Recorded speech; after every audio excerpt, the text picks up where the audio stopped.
Okay, council. Okay, council, it's 7 o'clock. I officially call the meeting to order. Will everyone please stand for the Pledge of Allegiance?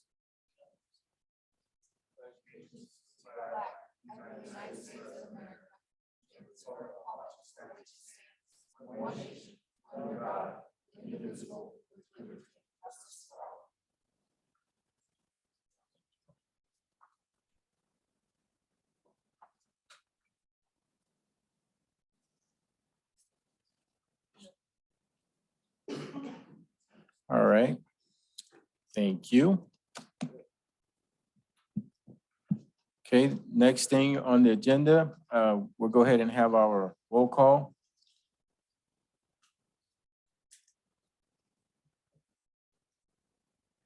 Ms. Martinez? I think I'm missing one. Okay. Okay. All counselors present and Counselor Grego previously requested to be excused. Awesome. Okay. Thank you. That brings us to the next item on the agenda. We have the agenda approval. Mayor, I move that we approve the agenda, excusing Mr. Grego from the meeting. Second. Okay, we have a motion, a second. Any further discussion? If not, please start voting. Ms. Martinez? The motion carried unanimously. Okay, good. Thank you. Up next on the agenda, we have the citizen comments. This is the portion of the agenda where if we have anyone in the audience who would like to make some comments, we do ask that you come up to the podium, state your name, and make any comments that you may have. We do ask that you keep your comments to within 3 minutes. If you are still talking at the 3-minute mark, in which we keep a clock up here, I will politely ask you to end your comments at that particular time. We have people on Zoom as well as an audience. So we'll start off today with anyone in the audience. If we have anyone in the audience who would like to make any comments at this time, we have one, and we have Chuck Kelly.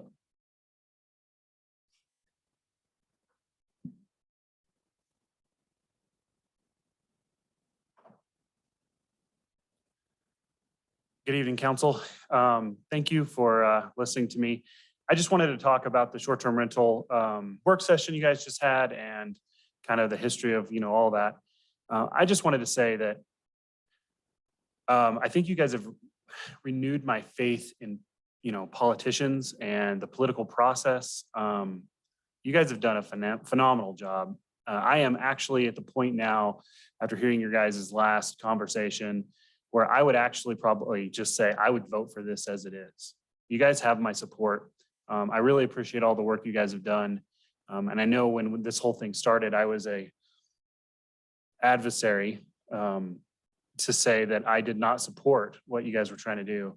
And I definitely think that we have compromised and talked, and I've seen you guys battle it out. And I really appreciate the work that each of you have put into it. And thank you. And I see all the different perspectives. And I think that what we've come up with, or what you guys have come up with, has been really, really good. And I know that there's been a lot of work that the city's done on this. I know Rachel and Deacon probably have like 100 hours in this, maybe more. You guys are just worked your butt off on it, and I appreciate that. I just wanted to basically say that I support where you're at right now with the ordinance, and let you guys all know that now I am a supporter of the way it's written and what you guys are doing.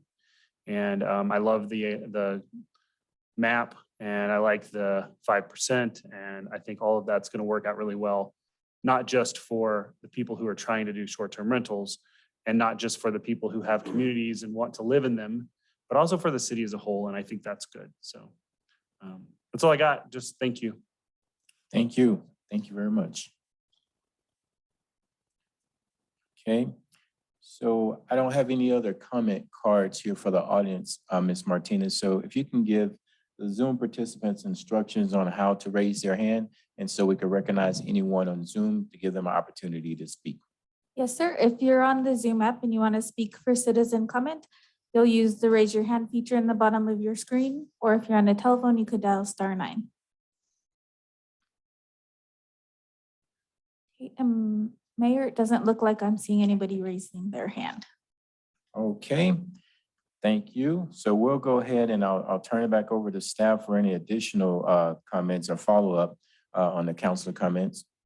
No, Mayor, I don't. Just thank you, Chuck. And we appreciate council really sticking in with this as well. And I know it got drug out, but I think the final solution's a really good compromise. Thank you. That brings us to the next item on the agenda under ceremonial items, introduction of our new information technology technician, Brandon Doss. Jim?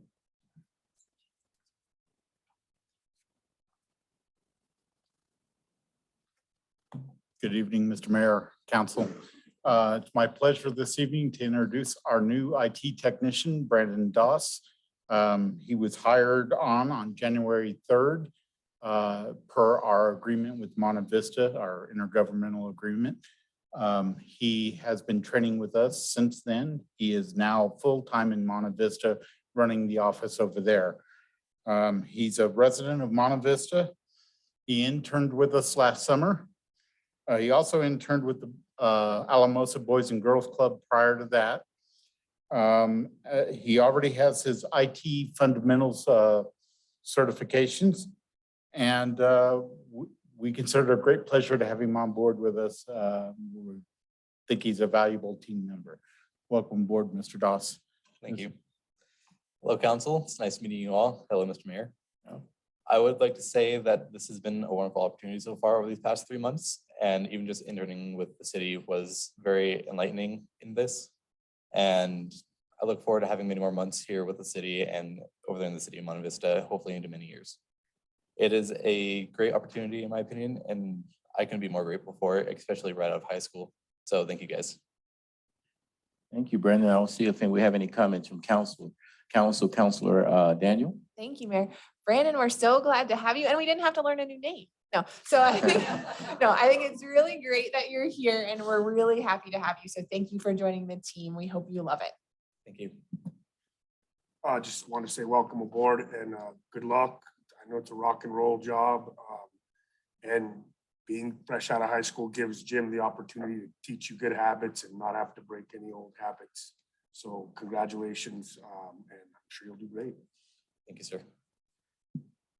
Okay, and I guess I'll wrap things up, Brandon. It's always good to see our interns get an opportunity to have a full time opportunity working for the city. And I had a fortunate opportunity of seeing you as an intern at the Boys and Girls Club, as well as working with Jim, and wish you much success.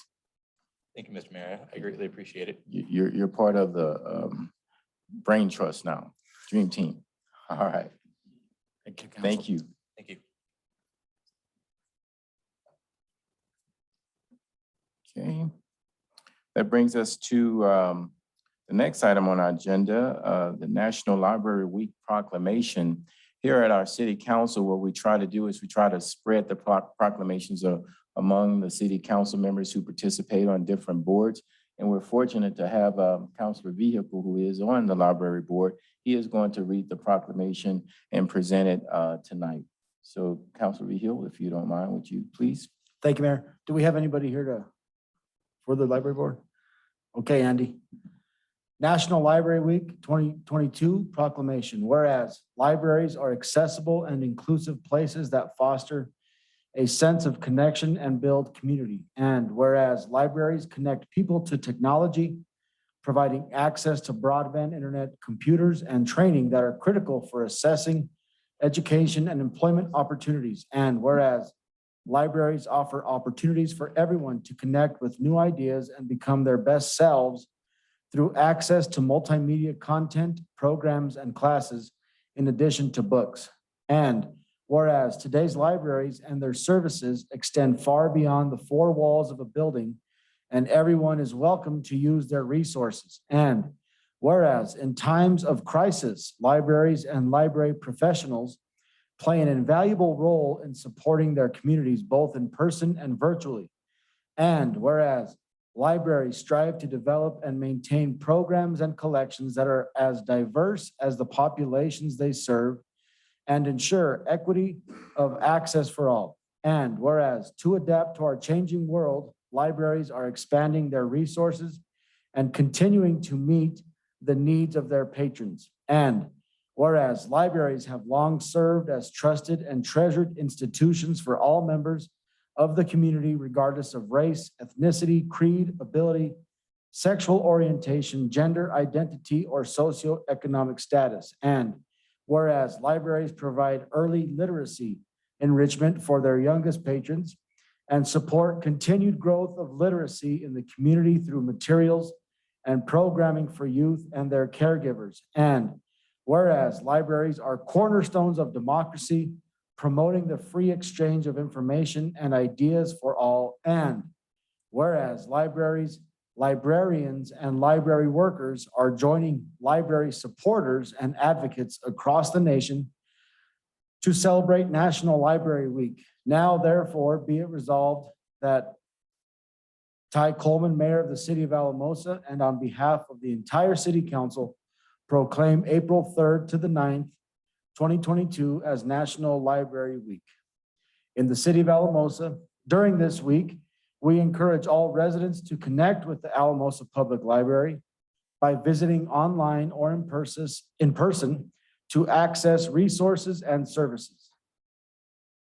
Further, we encourage all citizens of the City of Alamosa to support the celebration and corresponding activities at the Alamosa Public Library. Thank you very much, Councilor Vihil. So, and if you can come up front and Councilor Vihil and the rest of the team will present it to you. Thank you.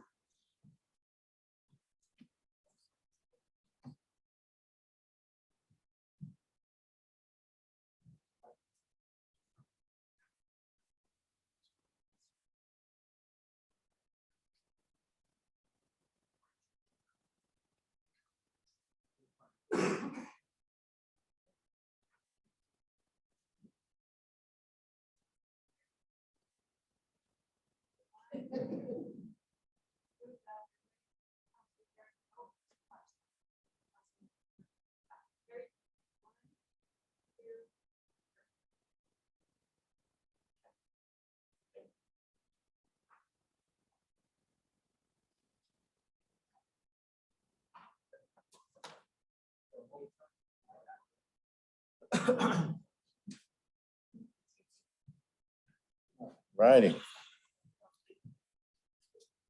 Seems like we're getting back to normal now. All good. Okay. Thank you, Councilor Vihil. You're welcome. That brings us to the next item on the agenda is consent calendar A. Mayor, I move that we approve consent calendar A. I'll second. We have a motion, a second. Any further discussion? Yeah, real quick, Mayor, just want to acknowledge the second piece in there about that riparian, that raise grant for the pedestrian bridge. Mhm. Let's hope we get it, and that's going to be huge for us. So Andy, thanks for going for that. Yep, thank you. Thank you, Councilor Vihil, for bringing that up. Okay, we have a motion, a second. No further discussion. Please start voting. Ms. Martinez? The motion carried unanimously. Okay, great. That brings us to the next item on the agenda. Under presentations from outside agencies, Community Recreation Board Annual Report. I believe we have Paul Duarte and also Andy Rice.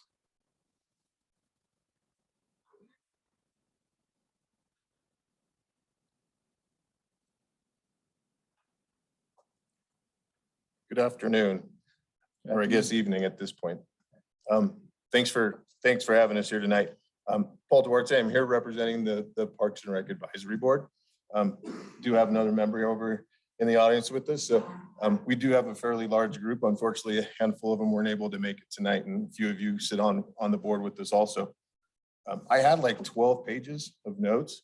I got out of the car, the wind blew it away, so you only have to listen to 2. So you're in good shape. So really just wanted to talk about all the good work that's being done by the Parks and Rec Department.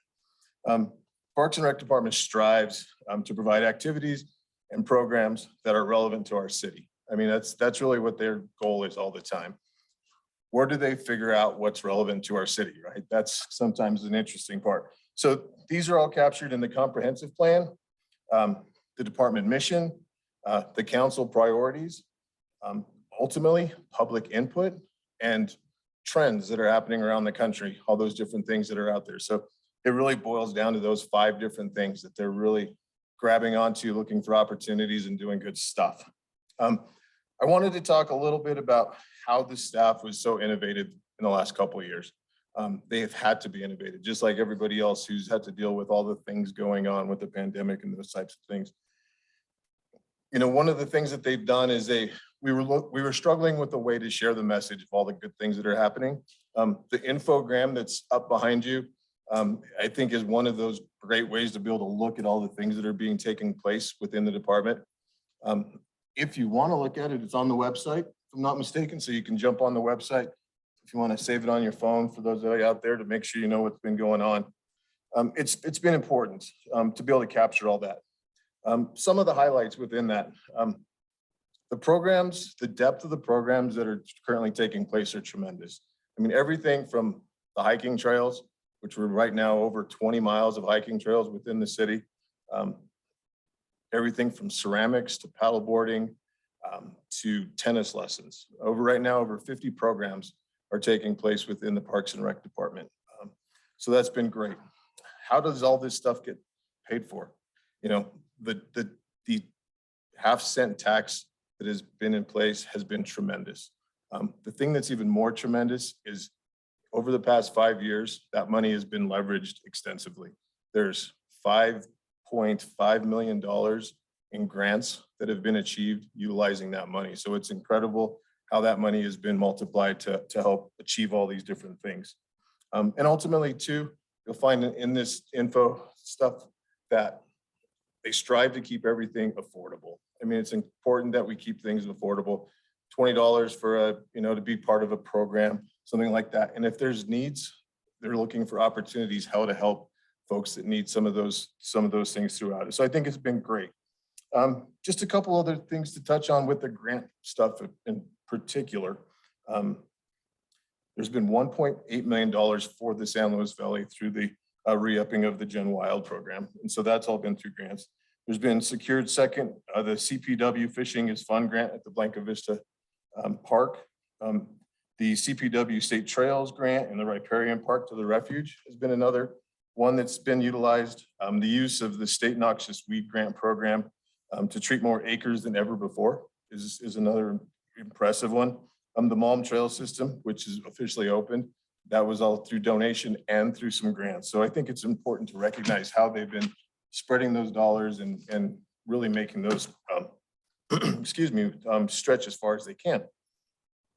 A few other examples of things that have helped with the growth of programs, the staff accessibility, facilities, special events, and all those types of things. The expanded fishing access in the Blanca Vista Park. The North River Pavilion is another one that's out there. The State Avenue boat ramps have been added. The growth with the disc golf. They had a tournament this year with 90 players in it. I mean, that's a huge deal there for sure. Adding Special Olympics program in-house is another one that's been huge. The first ever Rio Trio Triathlon, which sold out, and there was a waiting list for more people wanting to get into that program, into that event. The ice rink growth has been tremendous. Record number of players in 2021, up 20% from 19. And there's been over 30 group reservations to utilize the rink itself also. Special events they continue to flourish. Since 2015, there's been a 54% increase in the use of the stage. I mean, so that's a good indicator that they're sticking the stage out, something's going on. So I think it's tremendous to see how much work's going on. So ultimately, the amount of work that's being done by the staff and personnel in the Parks and Rec department is tremendous. I can stand up here and go on for a really long time, but you all know what's going on. I think the important thing to recognize is how many people, this is the interactive portion of the whole presentation. So how many people in this room have had Parks and Rec impact something they do? How many people have gone to one of our parks? Raise your hand. How many, keep your hands up. How many folks have used one of the trails? Well, we can keep, how many folks have had a child, grandchild, somebody in one of the programs? You got to leave your hands up if you answered the last ones too. So my whole thing is everybody in this room has been impacted through Parks and Rec in some fashion through our rec programs. And so I just want to give kudos to the Parks and Rec department for all the hard work that they've done. It's great. We continue to see growth, and they're not stale. They're not happy where they're at. They're looking for more opportunities to continue to move forward. And so be happy to take questions. If they're hard questions, we'll have Andy answer them. But that's kind of what we wanted to talk about, is how much good work's been going on. Okay, thank you. Don't leave yet. We thank you for the presentation. I'll open it up for council. Counselor Vihil, followed by Counselor Hensley, and then Counselor Daniel. Thank you, Mayor. Paul, thanks for that presentation, and to the board and Andy and all your staff. Andy, thank you for all you do. I know it was pretty hard going through COVID and programming, and like half of your stuff was shut down. You couldn't do anything. And now that we're getting out of it, we can see that all the stuff is just back and going, and it's like a well-oiled machine. Things are going again. I guess my only question is, what do you guys, what's a goal, or like what's the next thing you guys got working on? What's maybe one or two big things you got working? Definitely that master plan, and seeing where that leads, and connecting our, all our wonderful outdoor assets. How can we best do that? And, that's a process. We're kind of diving deeper into engagement in segments of the community now and trying to do our due diligence. So, that's the top goal, but then also evolving trends in recreation, right? What's next? We never knew disc golf was going to be what it is. Is it esports? Is it something we haven't seen before? So balancing that, eye on future trends, and then getting our quality of life with a connected trail system and safe, and all those things are probably our primary goals. Thank you, Counselor Vihil. Okay, Counselor Hensley, followed by Counselor Daniel. Paul, thank you very much. Great presentation. I love this visual that we have. I really like the two goals that are at the end of it, with activating the Rio Grande corridor and the servant leadership. I know my grandkids, last couple of years really made a point of going to every single park, and they love going, and how many parks we have here in Alamosa is crazy. And now we're doing a lot more where we take our dogs and we go for the walks through all the different trails. And so it just really is neat to see all of the different variety of things we have. There's something for everybody. And I think that shows even on the board, is there's a wide range of people on the board that have different, obviously they're there to represent everybody, but they also have their different interests as well. And it allows for listening and hearing for all of those different things. So it really is well-rounded. One of the things I think it shows how much we're doing is, I don't think you mentioned at all about golf, our golf course, and how our golf course is flourishing. I was talking to John just last week, and he said for the opening time, he said, this is the busiest it's ever been as far as, starting off and opening, and that they're at a point that they're making people get into foursomes and the times. And so things where it's really changed the outlook of what our golf course is, but it is so phenomenal, and the great rewards we get from that. So I just think it's great, everything we're doing. And I thank all of you and the rest of the board for everything you're doing and making something where our city is definitely a place where many things are happening. There's always something to do. So thank you. Thank you, Counselor Hensley. Counselor Daniel. Thank you, Mayor. Thank you, Paul, for the great report. I really appreciate all the things that the staff does. I know softball season, I got some texts getting ready to start. Everyone knows that's my favorite season. But I also wanted to say, I really appreciate that we're doing some accessible playgrounds and the accessible fishing and the accessible trail for folks.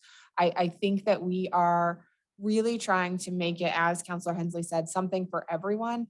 I was out Sunday, went for a run. I saw people running, walking. I saw golfers. I saw people on the, it was super busy in a, still really comfortable, right? Like not so busy that I didn't feel like I wanted to run on the trails anymore, right? But busy enough where you didn't feel alone. You felt really supported by others who were out there. And so it's just, it feels really good to be in such an active community. And I don't know that everyone has always felt that way, and now they can be active in a new way.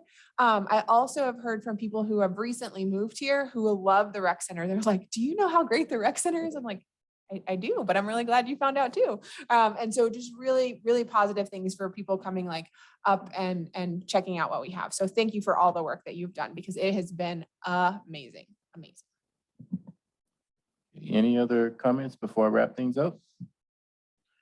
Okay, I too would like to thank you all. As being a member of the Parks and Rec Board, it's always a pleasure to be at those meetings and hear the new exciting ideas and the things that you all are doing to make our community more welcoming and inviting, and providing resources and activities for people to do. So keep up the great work. I would be remiss if I didn't talk about the pickleballers who really love all the new courts, and they're excited with the way things turned out. And also my disc golf friends, they really like the way that has turned out. And I can't swim, but this summer I am going to use the boat ramp and buy me a kayak. I will have a life jacket and utilize that new facility as well. So just want you all to know that you really make it a huge positive impact on our entire community. So keep up the great work.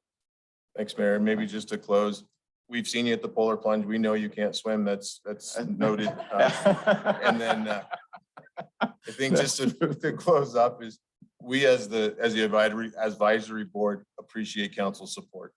There's a lot of things that we try and bring through the board for staff, and you're all very supportive, and we appreciate that. It's what's helping us do all these things. So thank you very much. Thank you. Thank you. Good job. Thank you, council. That brings us up to the next item on the agenda, annual update from an outside funding partner, our senior citizens. I believe it's Lynette. Come on up. You know, just to kind of double what Paul was saying, we get lots of people in that are retirees, and they want to know what can we do here? So this just gave me some incentive to get together with Parks and Rec Department and get more ideas, because some of those things I had no idea we even did. So anyways, I'm glad you put me behind him. And I gave you all just kind of a little director's report. I shared some calendars from January to March through April, and we don't send them out in color, but I just wanted you to see how cool they do look in color.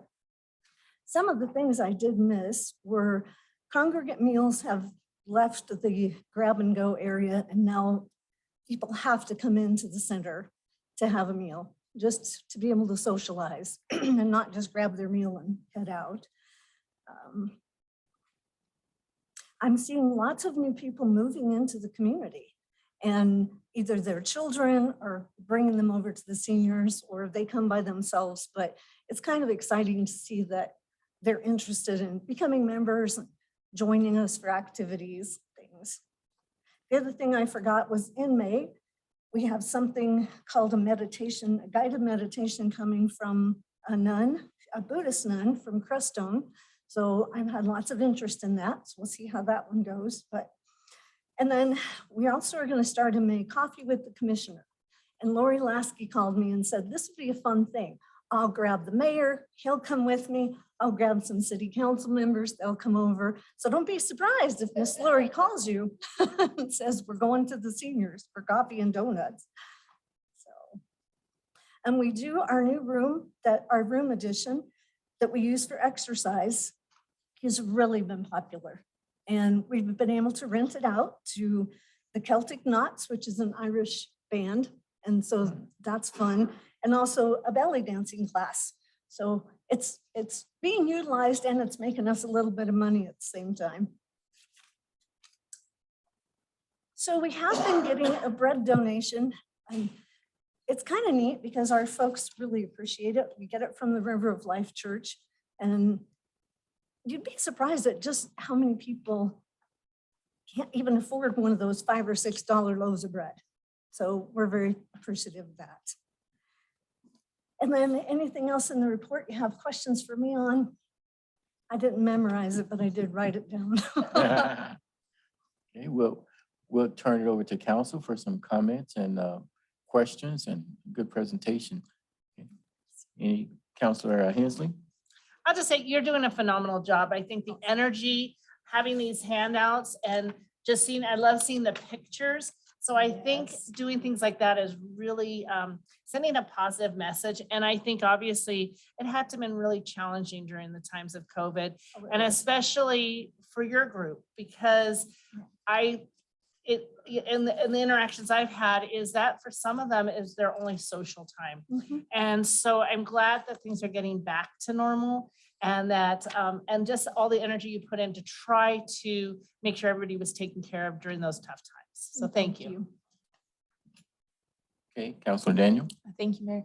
Thank you so much. And I'm not going to repeat everything Councilor Hensley said, but I agree with everything she said.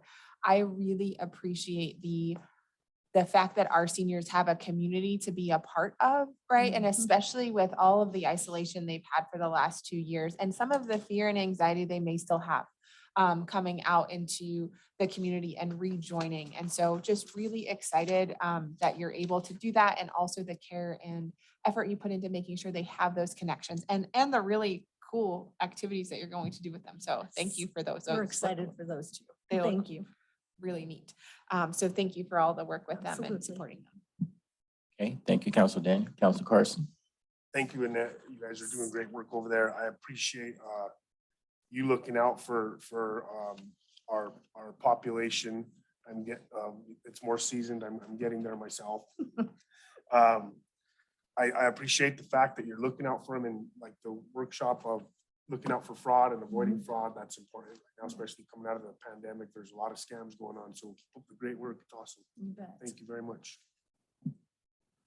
Any other comments before I wrap up? Okay, I'll wrap it up. We just appreciate you all so much, all your support, enthusiasm, and encouragement. So Well, thank you all. thank you, and thank you so much, Lynette, for putting this in color. It really makes a It kinda big pops, difference. doesn't it? And it's good to hear that the senior population is increasing, because it's good for pickleballers as well. Because we see a lot more of them coming out there as well, so See, it's that's good. what I need, a schedule or something, so All I right. can give it I'll out. get it to you, and let me know when you're ready for that coffee. I'm quite sure Lori will let us all know. Oh, So she we'll be will. there. She'll be calling you. Okay, take Thank care. you All all. right. All right. Okay, we'll take you. We'll make it happen. We'll make it happen for sure. All right. Sounds like that's gonna be the next retreat activity, pickleball. Okay. All right. So that brings us to the next item on the agenda, business brought forward by city staff under Development Services, Resolution number 7-2022, finding of substantial compliance, Sierra Vista Edition, number 2, annexation. Just a heads up, since I participate with CRHDC, I will not be making any comments. I'll just pretty much recognize each one of the council members and let you make comments, and I will be abstaining from voting in this matter, okay? All right, good deal. We'll turn it over to Deacon and Ms. Rachel. Thank you, Mr. Mayor. You're welcome. And thank you for putting the map up. So resolution 7/2022 is for the finding of substantial compliance for the petition for annexation. So annexations, they're a complex, thing of state statutes and timelines that all have to kind of fall in place. And so just a reminder, annexations have 3 big benchmarks. The first one is the finding of substantial compliance, which is tonight, which just says, hey, the petition meets the state statutes. Second one is the eligibility, saying that, yep, this property is eligible because it meets these different state statutes and it meets all the contiguity. And then it comes down to the actual ordinance, where it's a discretionary act by city council where they decide to annex something in or not. So the first 2 steps are very cut and dried because it either checks the box or it don't. And so in this case, staff has evaluated the petition and the annexation application and the map and found all of it to meet the state statutes. And therefore we recommend passage of the resolution. And I would be remiss if I didn't at least acknowledge that the applicants are present. They traveled all the way from Denver to be here. Even though this is kind of a simple up-down sort of vote, I just figured it was worth mentioning.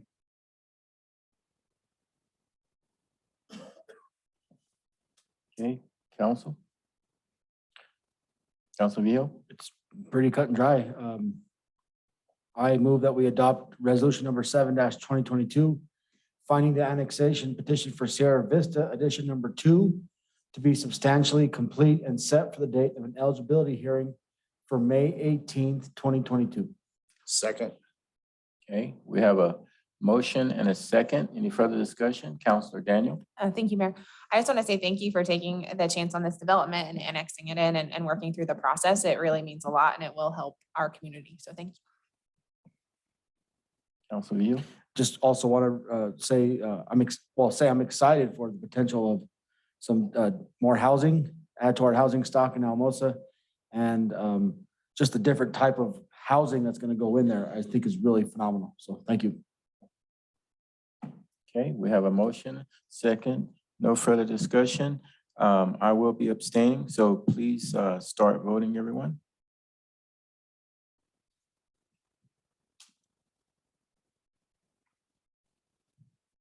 The motion carried unanimously with Mayor Coleman abstaining from the vote.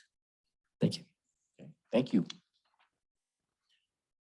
Okay, that brings us up to the next item on the agenda.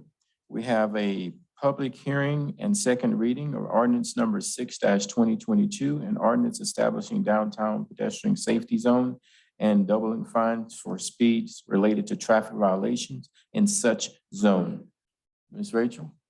Good evening, Mr. Mayor and members of council. So this is just our second reading of this ordinance. None of the details have changed. Basically, we're just trying to do a little bit more enforcement downtown, encouraging people to keep slowing down. So we want Alamosa to be a destination where people know that you don't speed. And that is really the crux of this entire ordinance. So And it did come up through our Main Street Committee as a recommendation. it did. It was very highly requested for them over a number of months. Okay, we'll turn it over to council, Councilor Carson. And then Councilor Hensley. I got several questions or comments with this.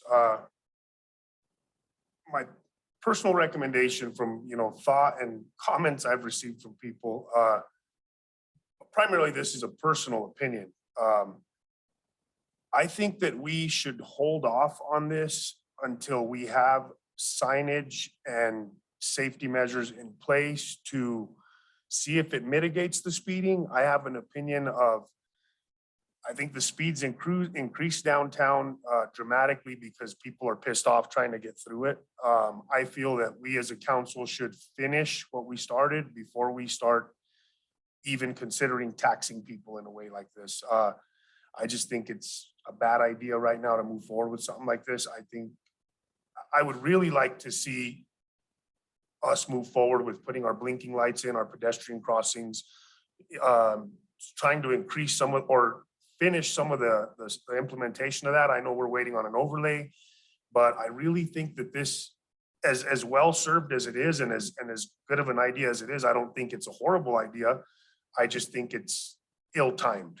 I think we should finish Main Street before we start considering taxing people. I think the opinion of it right now is people are a little pissed off and they try to get through it kind of fast. And that may be part of the reason that the speeding is increasing. So I would recommend that we hold off on this a little bit. And push staff to also give us an update on where we are with signs, the blinking, slow down stuff, and the pedestrian crossing items. So my opinion. Thank you. Thank you, Councilor Carson. Councilor Hensley, followed by Councilor Daniel. So I do support this, and sitting on the Main Street Board, it definitely came highly recommended. I also I guess my comment would be is that if people are driving fast because they're upset, that's actually almost more concerning and almost something where I feel like then we need to slow that down. But really for me, it's that idea of we want it to be safe. And yes, we're going to continue to do things to increase that safety. Obviously, the lines on the streets, the crosswalks, there's things we're going to continue to do. But I think one of the things that happened is when we compromised and widened the streets just that little bit, it did allow for that traffic to speed up, which is sort of defeating what we're trying to do. And so I think it needs to be this compromise. And that as much as I don't like it, I think most of us know is that when we go through Blanca and things like that, there's spots where you just slow down or you're going to get a ticket. And I think it's that idea there of we really want people to be on the sidewalks. We want this to be that compromise between, yes, people are going to drive through there, but really that it feels comfortable to hang out. And so for me, I do support this going through. Counselor Daniel? Thank you, Mayor.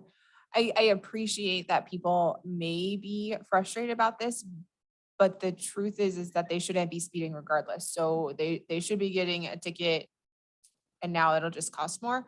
I know that will make people angry, but the challenge is because we don't have the striping done yet, because we don't have some of the things that we do absolutely, and I agree with you 100%, Councilor Carson, because we don't have those things though done now, I feel like by not enforcing this in this way and adding to this, we are actually asking people to not follow the lines that are actually very difficult because Kevin and I were in the wrong lane the other day. But we figured it out. But I think that those are the things that doing this, slowing people down, having us do these things is really, really important, and how we manage the expectations, especially as we get more pedestrians and as we get more programming downtown. The fact that it is a higher fine zone should also increase that safety that what Councilor Hensley was talking about, and really giving us the kind of flexibility and support of our pedestrians that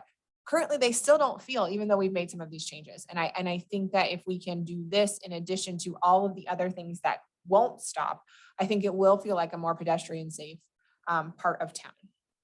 Okay, Counselor, thank you, Counselor Daniel, Counselor Carson, and then I think I'm gonna have to open it up for a public hearing, right? Nope. Okay. Yeah, I think so. Yes, sorry. Yeah, so I'll let Counselor Carson go and then we'll do that. Okay. Go ahead, Counselor Carson. I don't disagree with what you said as far as people's feelings and they shouldn't be speeding. But again, I got to emphasize that we haven't implemented any safety measures. They're not there, and we don't know what that's going to do. We don't know if people are going to slow down. I think, I go through Del Norte all the time, and the addition of those pedestrian operated blinking signs is huge. The minute someone presses them, the entire street comes to a slowdown. And again, I think, we really need to finish one project and get it to a point where I feel, where everyone feels it's done before we start implementing a tax like this. People are gonna get hammered. I mean, it is really, really difficult to make any sense of Main Street right now. Just now that I was coming to the meeting, I take the left turn and, I naturally just jumped in behind the car in front of me, and that car in front of me was running down the middle of the road. And so I think we really need to finish what we've started before we think about implementing a higher fine. I think this is really ill-timed, and I would advise council not to move forward with this. And I would also ask that if we could get an update tonight on what's happening with the safety measures. We actually had Harry plan to do an update on State Avenue, and then he was going to add on an update on the Main Street at the same time. Thank you. Counselor Woodward? So for selfish reasons, I obviously want traffic going slower downtown. My business is right in the heart of downtown. On the other hand,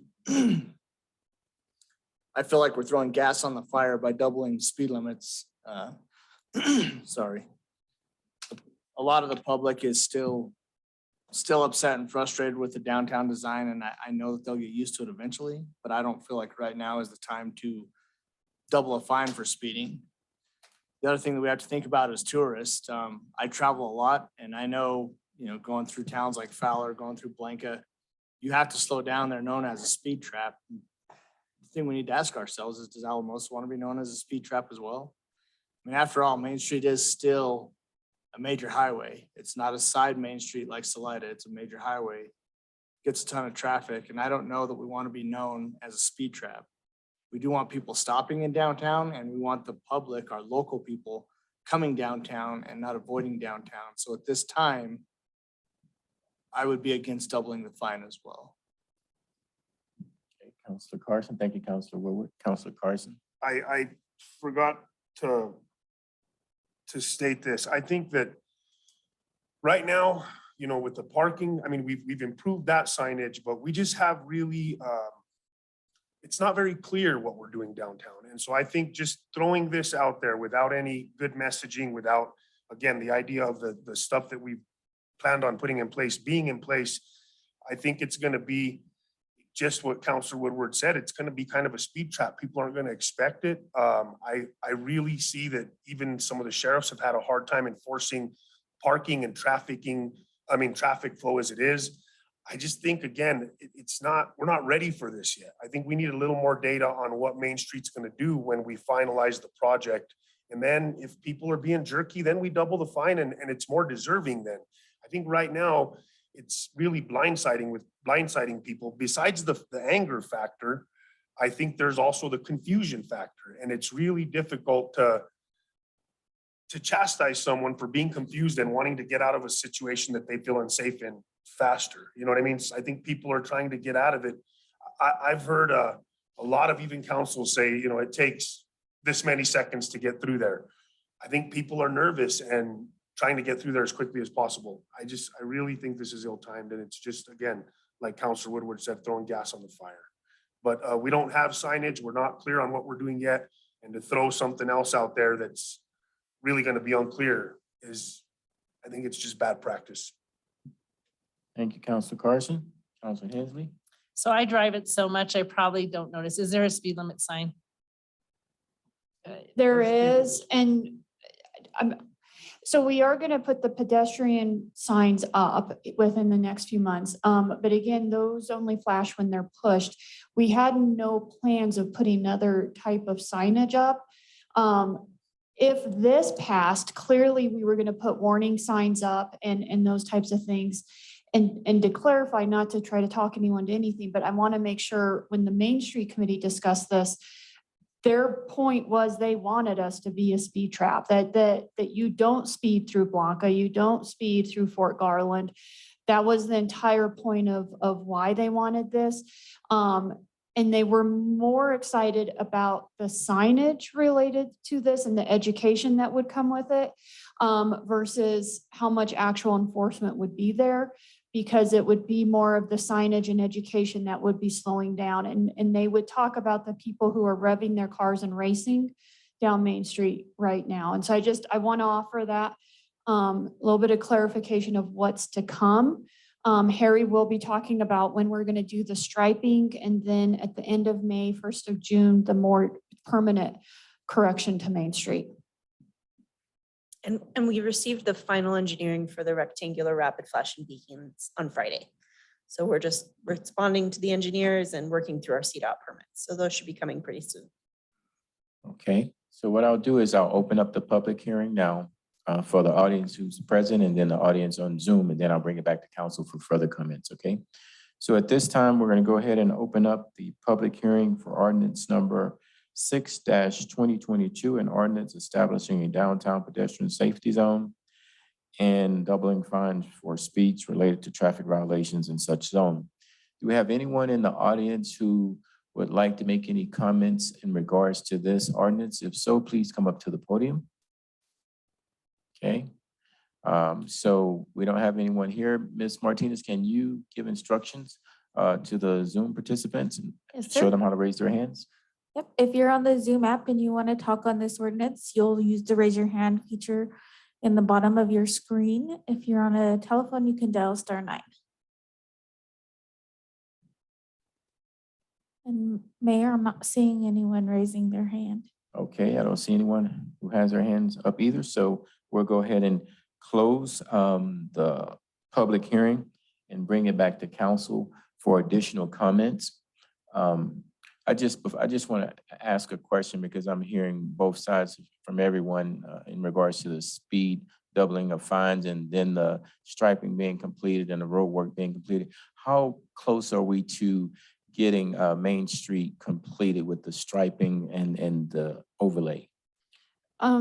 So the striping should be within the next few weeks. But again, as a reminder, we still have that reflectivity issue type of thing. So the striping is going to be to make sure that the lines are back that eroded during the winter time. So the lines that show both where there should be parking and where the lanes should be. So we're going to do that. We might even do tabs.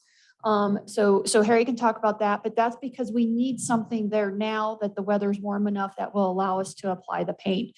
The permanent fix is when we're partnering with CDOT to do an overlay type of situation. So then it's covering it, and then obviously we restripe it type of thing, where the current stripes are. But that will be the final fix because you won't have the part that was grounded out is going to be fully covered with a layer type of thing. But that is even more temperature dependent for consecutive, like 60 degrees, even in the shade, consecutive temperatures. So that's why it's probably going to be the end of May or June. So that's why we're doing the temporary striping now, especially with tourists coming and all that, because we need stripes. And then the other situation too is, you can have a discussion on if you pass this tonight, you can add that if you want us to only implement it once, either the new stripes are put in and or the final solution at the end of June type of situation. You can easily have that discussion as well. Okay, because it seems like that's the way the discussion is going, which makes a lot of sense too, to where if this does pass, and I'll just let council continue to comment, to do it at such a time to where the work is complete, to where people are not distracted and they are focusing on being able to abide by the rules without being distracted with the reflections that we all have encountered. So I'll let council, I don't want to slow down any of the thought processes, but any other comments before somebody decides to make a motion?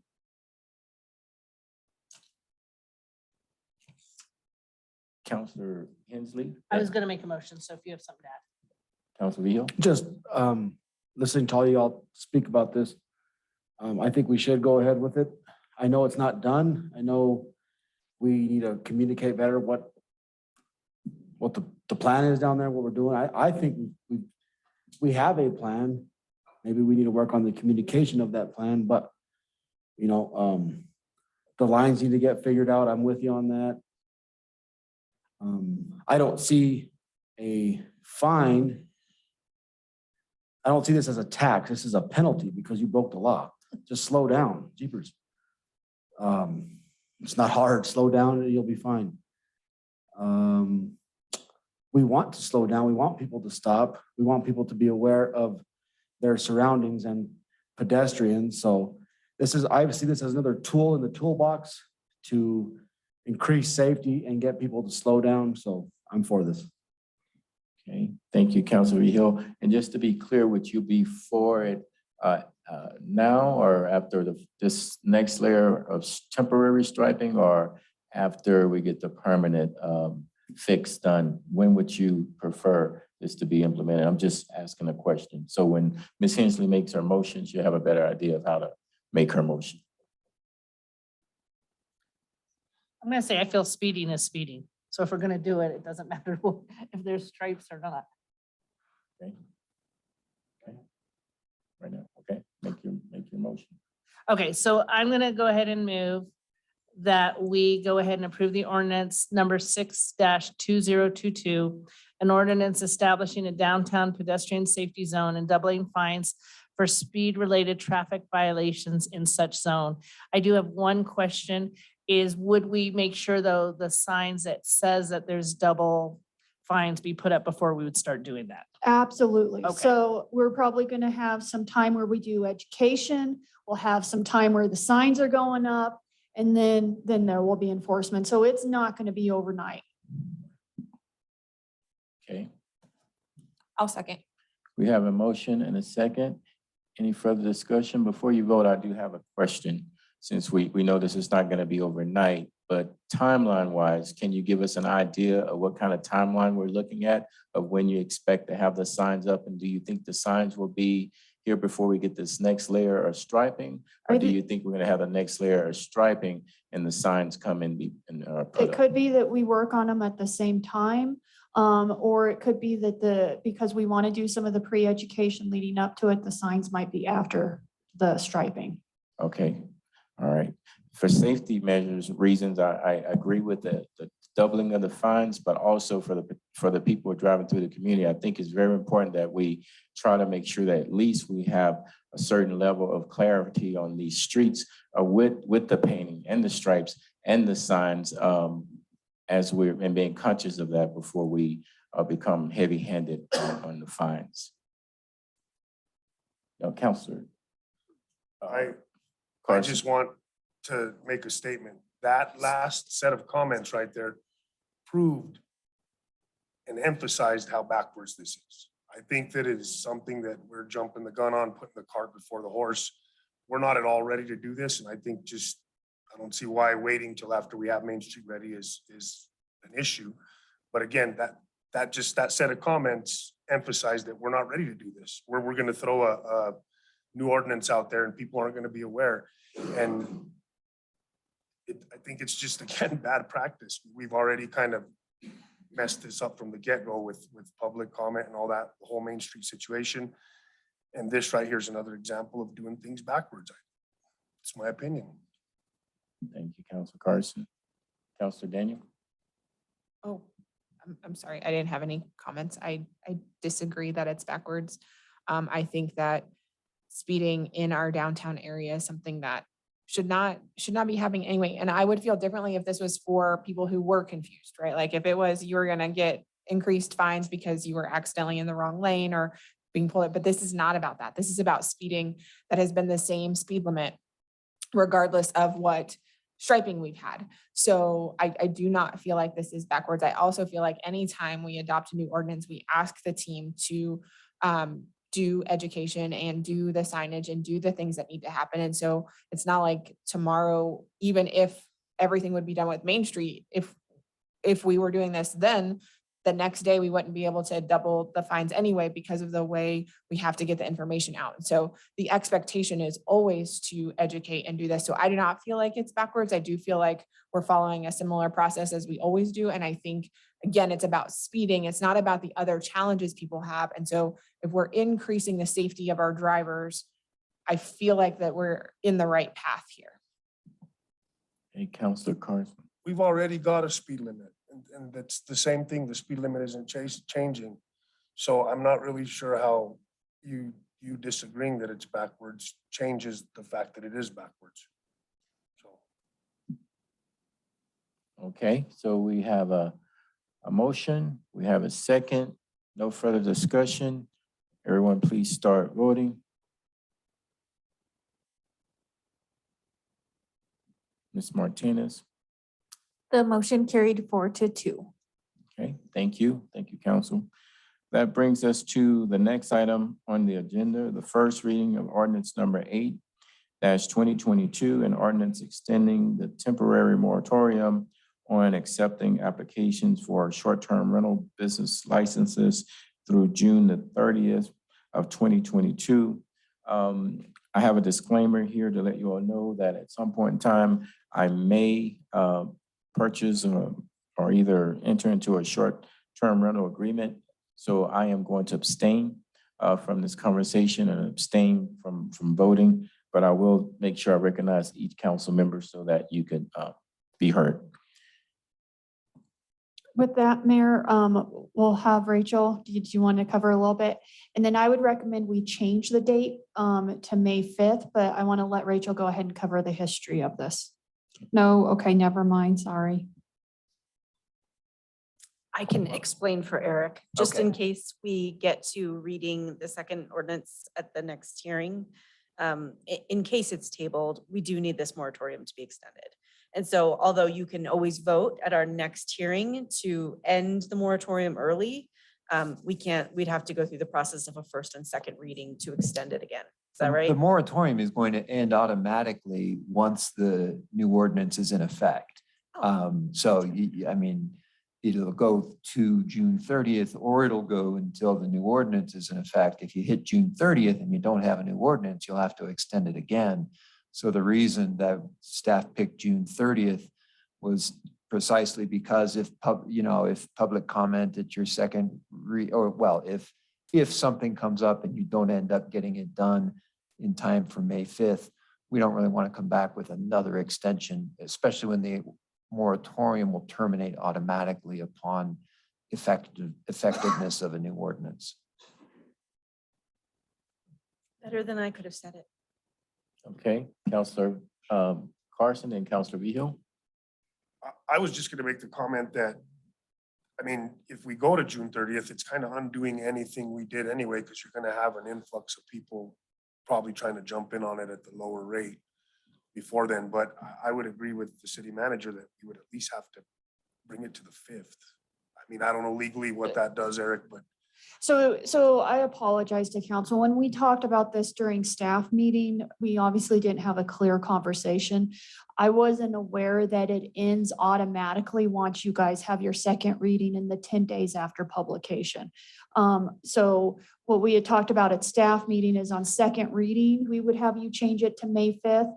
But we obviously had a miscommunication. If it ends automatically, you can pick any day after May, but June makes sure that if there's any curveballs or anything like that, but it will end automatically. So if next meeting you do approve it, not the moratorium, if you approve the short-term regulations, this language will have it end right when it needs to end. So I 10 days after apologize. that, or It's that 10 day? days after the publication. So the publication usually happens the Saturday after your meeting. And so it's 10 days from that, which is after where it's currently ending.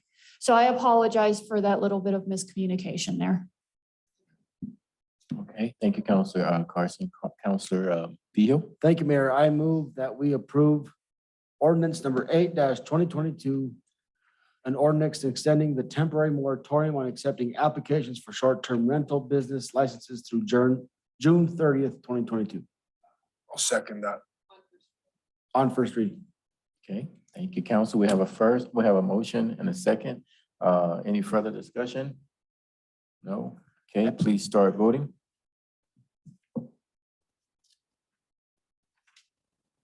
Ms. Martinez? The motion carried unanimously with Mayor Coleman abstaining from the vote. Thank you. And up next on the agenda is Public Works, and we always like to recognize any elected officials who are in the audience. We do have Commissioner Lasky. Thank you for attending our meeting tonight. Just wanted to say thank you.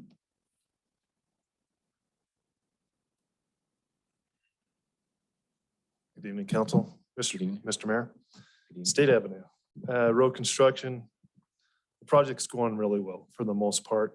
We got off to a good start. We're getting, the road rebuilt all the way to 8th Street currently. We're able to navigate the railroad right away, get in that concrete paving, which will, hold up better with all the heavy traffic, especially as they bounce across the track. So that was kind of a big concern. We were able to get through that. Did hit a speed bump. We ran into an underground storage tank. Unfortunately, the tank is basically mid-block. It's in front of the green spot. And we removed the material that was in the tank, and it's being held and tested for contaminants currently. To help us report the tank to the state, we hired a environmentally consultant firm. What they'll do is they'll help us kind of navigate Oil Public Safety Division, work us through the process, help us guide us through the regulations to make sure we're able to close that tank properly. Until we receive the test results from OPS on how we can proceed, we can't close up the tank and we really can't move forward in that immediate area. We're expecting to see the results around May 13th. And once we get that, we'll have a better understanding of how and when we can move forward. Excuse me. What we've had to do is kind of shift on how we're going to move forward with the project. So we've kind of come up with a game plan with the map that you have in front of you. We're going to complete the construction of paving of State Avenue from 6th all the way through the intersection of 7th Street. Basically, it's going to go south to just past the green spots loading dock. All that'll be paved, curb, gutter, sidewalk. All that'll be 100% complete.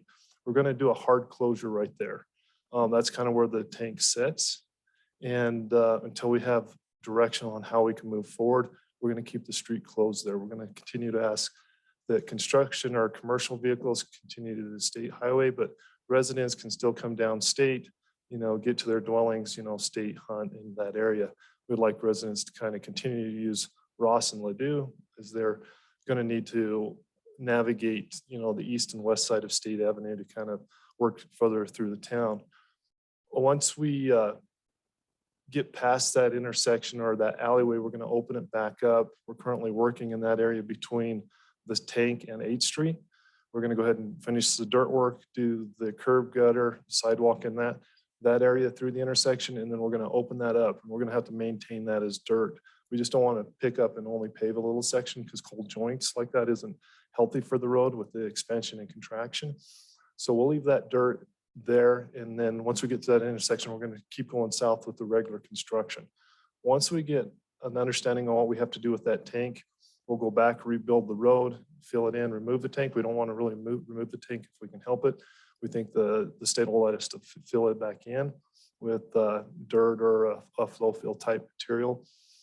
And hopefully at that point, we'll be far enough south. We can just go ahead and pick up the paving there and maybe get to 9th or 10th Street intersection. So it's going to put us back a few months, at least in that area. Once we're able to go back, we'll pave quite a bit further south than we originally intended to. So it's going to be a challenge. We knew we had stuff in the road. We just didn't know what and where. So this was kind of a big curveball. Okay. Can I ask a question? Yeah, sure, Councilor Haynes. So, okay, so this might show my ignorance. So I'm assuming this is a fairly good sized tank. Yes, it is. Okay, so when it was paved the first time, do people just misplace tanks? And I guess I'm just asking It was 30. Yeah. We're guessing the tank was probably installed in the 20s and 30s. We don't know. History, there was an implement store there, an old farm implement store. Maybe it was tied to that. We don't know. There's really nobody that understands why it's there or really where it came from, but it was 32 to 36 inches below the asphalt. So we just didn't know, but that just happened to be the depth that we had to remove the dirt to rebuild it. So it was, if we would have been maybe 6 inches less than that, we may not ever known it was there. But unfortunately, we discovered it and we're responsible for it. Now. And Harry, I think we've improved our street construction standards to where we do excavate more to create a better base. Got it. So I think that we may be previously, when the previous road was built, weren't digging down as far and may not have come across that. Is that the answer? I mean, they've built up over the years. There's the asphalt in that area was probably about 6 to 8 inches thick, but the dirt underneath it was probably a blow sand from back in the day. I mean, the tank was buried and they just covered it up with a little bit of dirt and put asphalt on it. So I don't know how long. And then it's all the been there, but drainage pipes and all of that stuff that goes underneath was above that.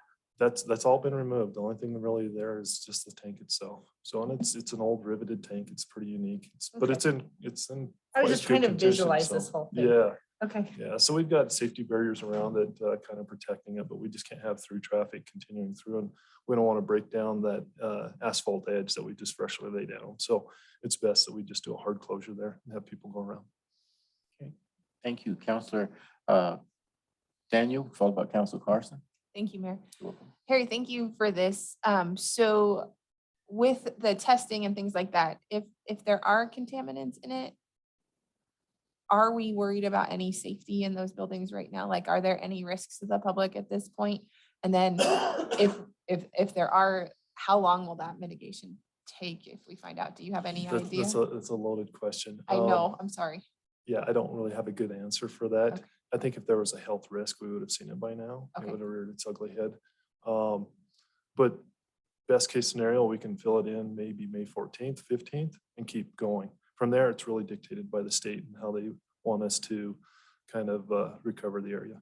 It could be worst case, could include something where we have to over excavate, take out even more dirt, do a monitoring system, some things like that. Yeah. Thank you. Thank you. Councilor Carson? So when you say you're gonna fill it in, you're just gonna literally fill it in with dirt? Yeah, Or yeah, basically we can do a sand or a flow fill type material. I don't want to remove it because it's so close to Ruthie's building. I don't want to take a chance of undermining her foundation if I don't have to. So it's you about know 10 feet what's from on the edge. all sides of it already? We've got a 4-inch high pressure gas line to the south of it and multiple fiber lines. And to the west, we have Ruthie's building. To the north, there isn't anything, or to the east, there isn't anything. So, You're but gonna cut two out of the them, top or what? open it enough just basically to fill it full of concrete. So it's a common practice if you want to leave the tank in place. But removing it has greater risks. So I was just curious, was it in any way, shape or form in danger of collapsing? How long was it? 28 feet, Massive tank, bro. roughly what- 28 feet. Do you have any idea what was in there? Or is there stuff in there now? There was sludge in the bottom when we removed it. We have it stored off site in dumpsters that are encased in it with plastic. So that's what we're going to test. And that sets the parameters of what they'll come in and do a bore drilling around it to see if those contaminants from the tank have seeped out. But it's not letting in any groundwater. So we're assuming nothing has escaped it, but it's an industrial area. So we don't know what that history is. It's not rusted or? No, it's actually in quite good shape. It's pretty neat. Yeah.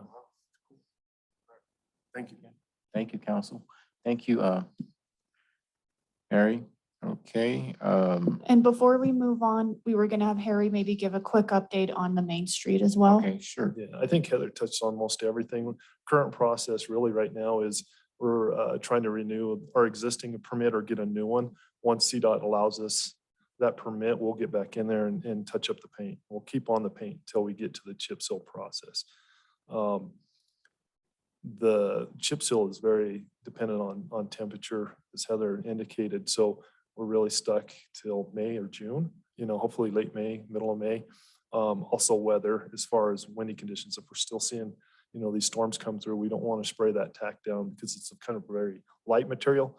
And once it gets sprayed and the wind carries it, if it's vehicles or anything in the area, it'll cause a problem. We don't want to get it on vehicles or storefronts or something like that. So, but the chip seal, we're confident that's going to cover the flashing problem we have. It'll be a good long-term solution.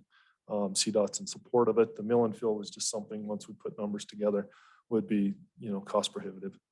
So, Okay. yeah. So we're just shooting from the hip. We hope mid-May is kind of an area that'll work well. Usually we have a good warming trend at the end of May, 1st of June. But that's why we're doing this Yeah. pre with the striping, because we can't go that long without having stripes down on that street.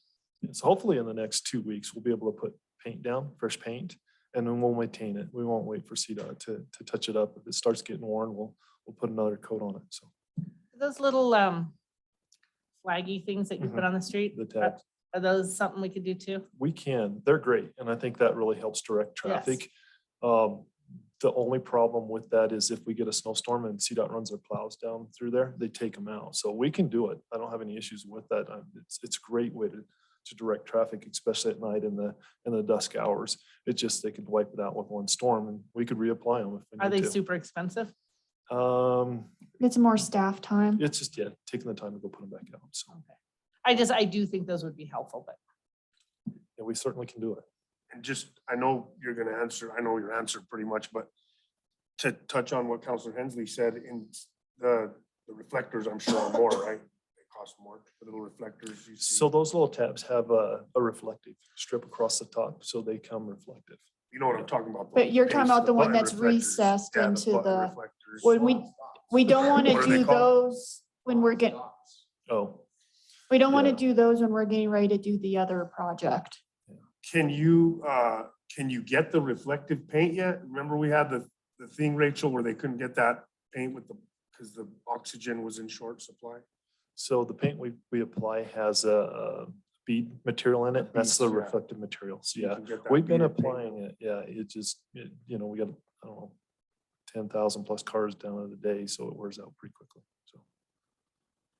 Okay, and I would like to just commend staff on keeping the public informed of what's going on. I got a complaint the other day, and just so happened, The information came out in the public service announcement, I believe the day after the person called me complaining. And then they called back and mentioned that they really appreciate the city keeping everyone informed. So please, let's keep the public informed and let them know that even after we put the temporary, that's temporary. That's not the fix, because we'll start getting calls saying it didn't fix anything. So please keep that information out there in the public to let them know what's going on. Okay, thank you. Any other comments? Thank you. Thank you, Harry. Thank you and your team. Okay. All right, that brings us to city manager legal on the agenda. A motion authorizing the sponsorship of $5,000 to 8 entities in varying amounts as detailed in the council communication. Thank you, Mayor. As you know, we've set up a structure where we have an open process to do sponsorships for the first half, and we spend 5,000. And already we are set to make a recommendation for the second half of 2022 for the second 5,000. Counselor Vigil and Counselor Carson met along with myself and Dalton from Parks and Recreation. We reviewed those requests, and the recommendation is in your council communications, but it's Suds for SARS, their block party for 200 plus use, no, sorry, 500 plus the use of the stage, which is valued at 200. October Fest, 1,000 plus use of the stage and tent. Bike to Build, the San Luis Valley Century, that is for Habitat for Humanity, 250. We did get a request for a December piano recital that we didn't feel was in line with the intent of the program, so we are recommending 0 for that. SLV Pride Fest, 1,000 plus use of the stage and tent. Splashland Annual Kids Only Triathlon, 500. Splashland Annual Benefit Sprint Triathlon, 250. Second Annual Starry Night Ball for Tukasa, $500 plus use of the stage, tent, and pavilion. And then Block Party for America, it's by the young professionals for the chamber related to the 4th of July weekend. That is 1,000 plus use of the stage. Okay, good. Thank you. Thank you. Council? Any comments? Counselor Daniel? I was just going to say thank you and then make the motion to authorize the sponsorship of $5,000 to the 8 entities as spoken about by Heather. I'll second. Okay, we have a motion and a second. Any further discussion? Just comment to Counselor Vigil and Counselor Carson. Thank you all so very much. This really helps us out as a team and as a council. We trust both of you and your guidance. And thank you, staff, for working with them as well. It makes this process so much easier. So keep up the great work. All right, start voting. Ms. Martinez. The motion carried unanimously. Okay, good. Brings us to the next item on the agenda, an update on recall efforts for the district attorneys. Thank you, Mayor. Welcome. As we've discussed previously, this will be a regular agenda item going forward so we can provide regular updates. The picture we placed up there is a picture we received from staff. We are using this as part of the information we've also received about the unprofessional atmosphere that was created by the current district attorney. Some have used the terms frat house. And so this is a picture that with the appropriate language, we will also be placing on our city webpage. Since our last meeting, we've also received a letter from the Chamber of Commerce indicating that they are in support of the recall effort and their willingness to also serve as a place from a petition signature location. And so I wanted to make sure that has been placed on our website. Also, since our last meeting, the city attorney has submitted the language to the Secretary of State.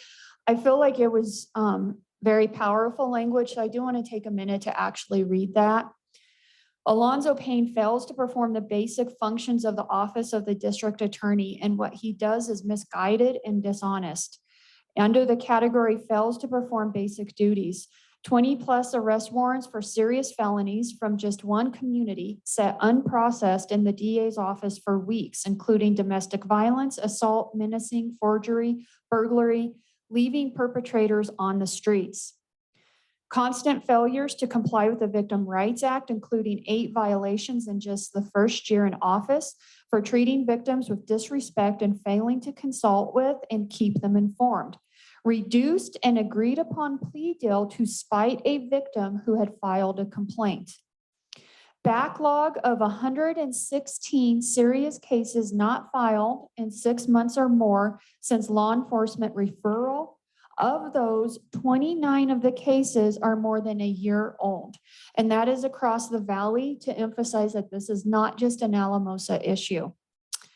Cannot keep deputies. Under the category of dishonest and unfit. Cited for contempt of court for lying to the court. Lies to victims about the status of their cases. Allows and promotes an unprofessional environment, including alcohol in the office. Misguided, has stated doesn't think jail is appropriate, grants lenient plea deals for serious offenses such as murder, assault, drug distribution, and refuses to file or dismiss charges related to serious, or refuses to file or dismisses charges related to serious animal cruelty cases. We did receive an email from the Secretary of State late this afternoon. It looks like they are moving through that process, and we should definitely by their deadline of Tuesday be getting something back that will start the petition process. We will have 60 days to get what the minimum requirement is, which is 4,000. Our goal is 6,000. We are working behind the scenes to set that structure up. I really want to compliment Eric and Des for the amount of work that they're working on that, because there's a lot of research of state statute and other materials to make sure we do it properly. And there's a lot of coordination that's going into that, including even making badges that the petition individuals need to have, and keeping track of who has the petitions and the rules, all of that kind of stuff. So there's a lot of work going into those aspects. We want to make sure that we are ready to take advantage of those 60 days. The other ball that we have started rolling is, as you know, if the recall is successful, there needs to be other names on the ballot. So we have begun the process of reaching out to the political parties to make sure they understand what that process is. So we're starting to make sure people understand if they know of candidates that would be good or they feel would be good. We don't care. Here's what needs to be done. So we can make sure that there's candidates that would be on that same election to replace Payne. So we are kind of starting those processes working as well. The chief, Eric, and I had a meeting with those involved with the Recall Payne Facebook group today to make sure that we know what each other's doing. If there's information we have that could be helpful to the other, those types of things.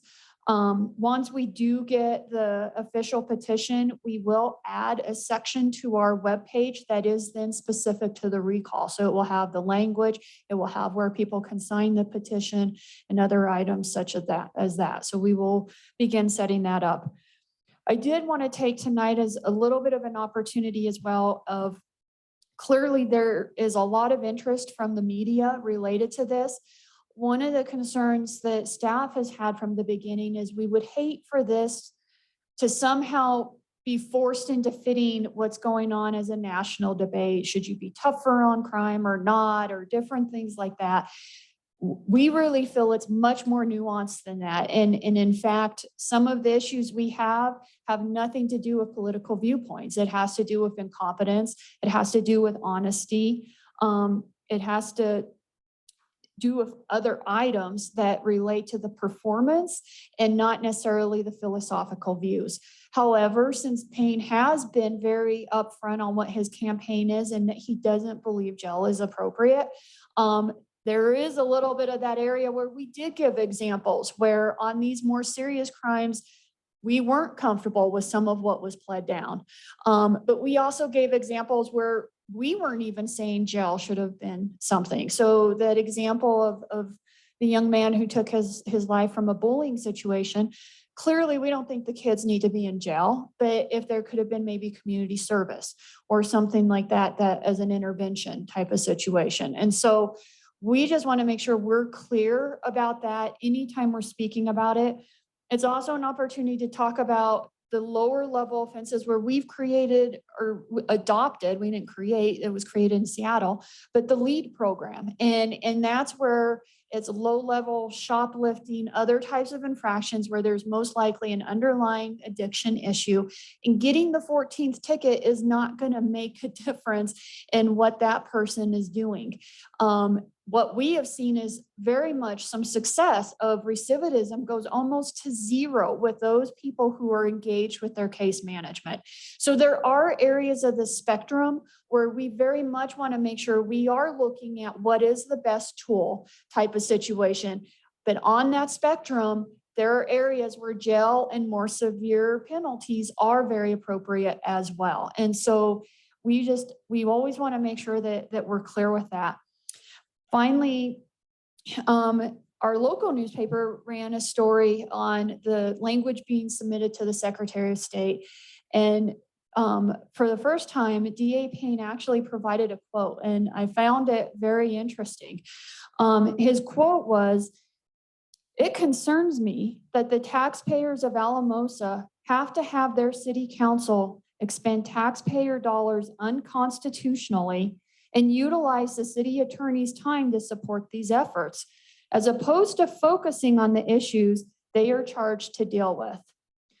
So I want to say, ironically, other than he's a little confused of what the federal constitution is and state statute, if you get past that, we actually agree with him. We don't want to be working on this. And it is unfortunate that we're having to spend time and resources working on this. We wish that when someone was assaulted, that the paperwork would actually be processed. We wish that when victims meet with the DA's office, they are not lied to, shouted at, or ignored. We wish that the DA's office would not lie to the courts. We wish that the office wasn't so mismanaged that it could not actually hire and retain attorneys and other staff. But however, since there's no acknowledgement that these very serious issues do in fact exist, that place our community and employees at risk, we have absolutely no choice to remove the threat, which is District Attorney Payne. With that, I'm here for any questions. Okay, thank you for that update, Ms. Brooks. I'll see if any other council members would like to make any comments at this time. Don't see any comments. I am thankful for the update and thankful for the team who's working on this. I believe we will be successful and get the outcome that we are seeking. Really appreciate this being a part of the agenda as we move forward to keep the public informed every step of the way, because we initially said we were going to be as transparent as possible, keep them informed, and keep moving forward with this until we get the results that we desire. Okay. All righty. Thank you. That brings us to the next item on the agenda under Human Resources. Public hearing and second reading for ordinance number 7-2022, an ordinance amending the established pay plan for city officers and employees to accommodate a new co-responder position. Thank you, Mayor. This is so we can hire a co-responder position. It places the new position in grade K for non-certified and grade M if they are certified. It is a second reading, so that's all I have for staff if you want to open it up to a public hearing. Okay, so at this time, I will open up a public hearing and second reading for ordinance number 7-2022, an ordinance amending the established pay plan for city officers and employees to accommodate a new co-responder position. Is there anyone out in the audience who would like to comment at this time during the public hearing? If so, please come up to the podium.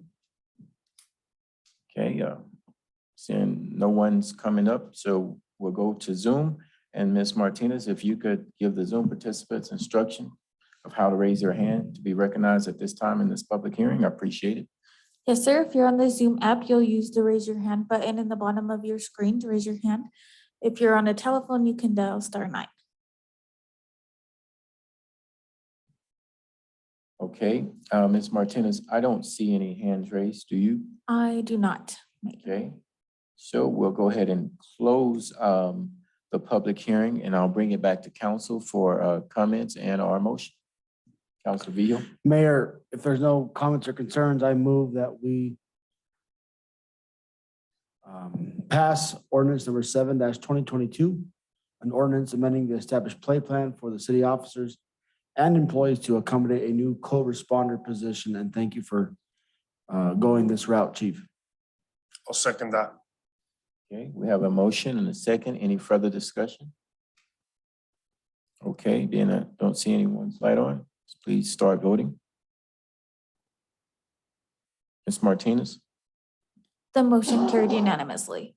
Okay, good.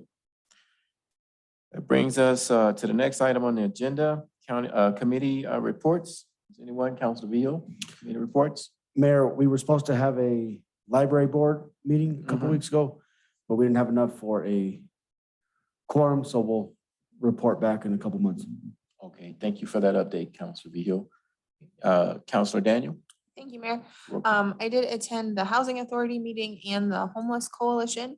The Housing Authority is continuing to look at their proposal for the use of their PILT dollars back to the city and looking at how that is going, as well as really engaging their residents now. I do think they're trying really hard, and they have their 5-year plan that is also being written and evaluated. And so that will go out to their communities as well. So really excited about some of the work that's going on there. And then for the Homeless Coalition, we have, it's been really neat to see the update of the resources that we've had for people who may be experiencing homelessness in our community. And now we are really brainstorming on gaps we have, so then we can decide what systems we may need to look at, or if there are systems in place that maybe can be expanded, or how do we support those organizations that maybe have pieces of the system and maybe need more education. So it's been actually a really fruitful discussion. I feel really, really good about the group of people who are in there. And then just getting some more people aware of what is happening with the committee has been nice as well. Sure, thank you, Councilor Daniel. Thank you. Any other committee reports? Thank you, council. All right, so we don't have any other committee reports, so I'll go ahead and turn it over to staff for staff announcements. So I promise this was on my list, even though I did not know a commissioner was going to be here. I was going to say I've had several meetings and lunches with Ronnie and other interactions with county representatives, and the partnership with the county just really seems to be very positive right now, and working really well on some different projects, keeping each other informed, that type of thing. And so I just wanted to share that. It was on my list. I'm just promising. I also wanted to let council not as feel good. We did lose our heating, our it's not a boiler, but whatever it was at the rec center, we are replacing it with a broiler, and it will be about $20,000. So that's one of the reasons we don't have hot showers right now out there. We did have Lisa evaluate how we closed out 2021 to see if we closed out with enough revenue to pay for this instead of having to cut a different capital project, and we are safe doing that. So this will come before council as a budget amendment in the future, but we had to move forward with the procurement process to get a new boiler in there. We are aware of the trash on 160. I think there's been some complaints of that. The CSOs are following up with it. I can tell you if it is on the railroad property, there is a process for that to get compliance that is usually longer than when we are interacting with a local private property owner. But the city does do enforcement, even if it is on the railroad property. I'm not sure if you tried to get on our website Monday afternoon, but it was gone. It had actually been breached, and IT spent more than 12 hours working with our provider to have to rebuild it. So it pings out of Switzerland, but we think that was just a routing situation. But They're working on it. There might be still a few pages that aren't as functional as they used to be, but we've got it narrowed down as of yesterday afternoon to 4 pages. So it might even be 100% at this point in time. But that was a lot of, I think it was 3 a.m. or something before they got it back up and going. So I want to thank IT for that. Next week, we're thinking Thursday, but obviously weather dependent. We're expecting to put the last 3 parklets up on Main Street. So these are the last remaining businesses that showed interest after our first round. And so that will occur next week. I will be having lunch in Walsenburg tomorrow. I got invited to have lunch with the managers that are meeting regionally there. So Walsenburg, Trinidad, La Junta, some of those communities. And so I'll be making a quick trip over there for lunch type of situation. I did want to remind council that the Boys and Girls Club Youth of the Year is on April 19th. And so if you are interested in attending, please make sure you connect with Holly for that. Next week, you do have your executive meeting. So it is on an off Wednesday. It's the meeting to start your evaluation of direct reports. And then lastly, we had our second meeting with a group looking at ASU engagement. There was a picture we put out today. It's a really fun group. It includes both the visitor center staff, some city staff, ASU staff, but then it includes students. And it's to really try to talk about what can the city do to be more welcoming and engaging, but then also what can be done on the ASU side so they know what's going on and to encourage that engagement and make it a campus that's attractive to keep students and to attract students. And so we're looking forward to continuing those discussions. And so it was pretty positive. With that, I don't have anything else. Okay, sure. We're gonna have a couple comments for you. Counselor Carson, then Counselor Woodward. Just 2 quick questions. Did you guys have any idea where that like bulk of trash came from? And I was just curious. And do you, any idea on when Adams State, I know you, if you guys have heard, I don't know if Harry's heard when they're gonna repair that sign that got trashed? I have not heard on anything from them. And Deacon shaking his head, he handles sign requests, so They haven't. we brought haven't you heard anything. Has it been like that for 2 months? Has it? Oh, okay. Thank you. I was just curious. I normally don't pass by during the day and see it during the day, and I've done it a few times this week, and it's just like, looks really hurt. And so it's like, just curious as to when they're gonna fix it. But, all right, thank you. Thank you, Counselor Carson. Counselor Woodward? Okay, all right, good.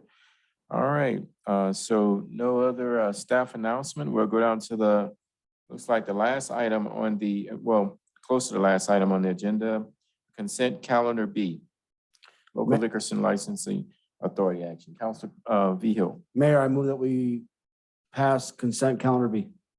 Second that. We have a motion and a second. Any further discussion? No, please start voting. Okay, Ms. Martinez. The motion carried unanimously. Awesome, awesome. That brings us down to council comments.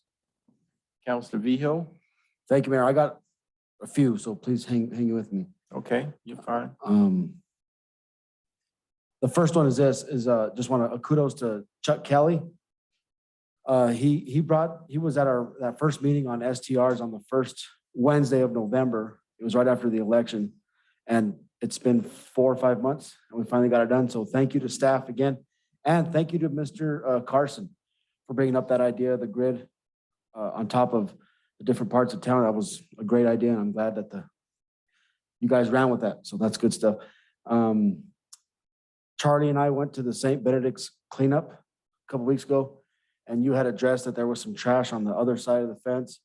We picked that up and it was cool and all that. And I want to give a shout out to the police officer who's assigned to go out there. He's built a great rapport with the folks who live there, and there's a lot of trust being built there. So I appreciate that. Okay, so on the downtown and I brought this up to Heather at our one-on-one last week, council. But if I'm on the corner of San Juan and State on the other side, not so the SLV Brewery side, not Woody side. San Juan and Maine, sorry, San Juan and State, you can't do that. That can't exist. If I'm looking south and I'm on the corner right there by the brewery, if I want to cross the street, the very last, so there's the parklet that the brewery has, and then right in front of the parklet is a parking space. If I want to cross, you really have to step out a little bit to look, and there's traffic coming. I thought it might be a good idea if we got rid of that one parking spot so that you can see better for a pedestrian trying to come across. And I brought that up to Heather, And so Counselor Villa, I have not met with Harry yet, but what my commitment was is we'll definitely take a look at that because we don't want to be painting lines and then have to go back and undo something again. So we're definitely going to take a look at that. thank you. And then my last comment is, I said this 2 weeks ago with Commissioner Heersink, who was here, and now Commissioner Lasky, thank you for being here. But I think we all up here agree that on the recall of the DA, how we would like it to spread to other cities and towns and counties. So if you all could help us with some of this stuff, that'd be great. Thank you. And if I could jump into, when we've been talking to our partner communities, we've been talking about like a spectrum, because I think for us, we're full in and doing this. But even for us, it feels weird. I mean, as a governmental entity being involved on a recall perspective. So what we've been talking to our partners about is, hey, we're not asking for all in. What we're talking about is, can you talk about what the concerns are? Can you maybe issue a statement that your agency has concerns? Not needing to get uncomfortable on can you spend funds or not, or all of that kind of stuff, because that's a whole different type of area. And so just as we talk to our partners, like when I'm talking to managers and administrators, that's the language I'm using, because if we're not careful, if they think we're wanting this, it makes people a little nervous. So I just want to add that little bit of language there. Okay, thank you. Any other council comments? Not, I'll wrap things up real quick. I would like to thank the IT team for getting us back online with that web page. Thank you so much. Great job. Those hackers better stay away. Good job. Amazing. Appreciate that. And then Holly, if you don't mind, go ahead and sign me up for the Youth of the Year. And while you have a captive audience, you might want to get a feel to see who all wants to show up or not. That way you don't have to worry about that email. Okay. And then the last thing, I would like to thank council and staff for tonight being punctual on time. We made it through a work session and a council session. It doesn't feel like it was rushed in any way.